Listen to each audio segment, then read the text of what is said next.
When I was 19, I worked part-time shelving books at the city library. A job that mostly taught me silence, has its own kind of music, a symphony of turning pages and soft-soled footsteps on worn carpet. Every afternoon around 4 p.m., as the sun slanted in through the tall windows, a woman in her 60s came in. Always the same seat by the window, in a pool of golden light. Always the same book, a specific, slightly worn copy of Time's Pride and Prejudice, asterisk.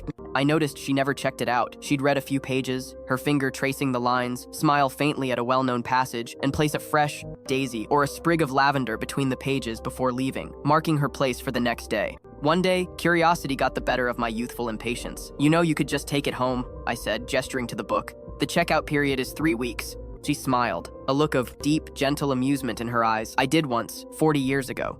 She told me she'd borrowed that exact copy in college, had been reading it in the park when a young man with kind eyes sat down beside her. He asked what chapter I was on, she said, her voice softening. I told him, the part where she finally admits she was wrong. He laughed and said, "Same. We got married a year later. He said this book was our best matchmaker." When he passed, she said, she'd tried to return the book but found she couldn't part with it, so I didn't. I paid the late fine every month for years, until it felt less like a penalty and more like rent on a memory I couldn't bear to evict.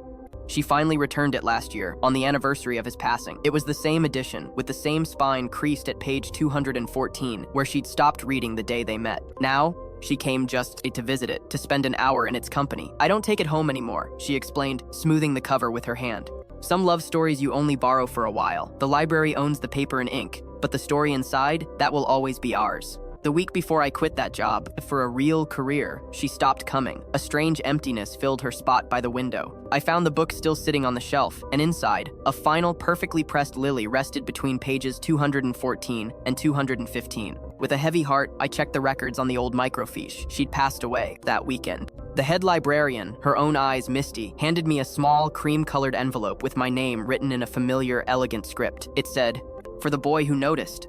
Inside was her old plastic library card, the edges softened by time, her name, Eleanor Vance, barely visible. Tucked behind it was a note: "Don't just shelve stories live enough to write your own. And remember, the best chapters are often the ones you never see coming." I still carry that card in my wallet. It's expired, of course, the magnetic strip useless, but somehow, it feels like the only thing I own that never will be. It's a permanent pass to the infinite library of a life well loved. We borrow books, hearts, and moments, but the stories they give us are ours to keep forever.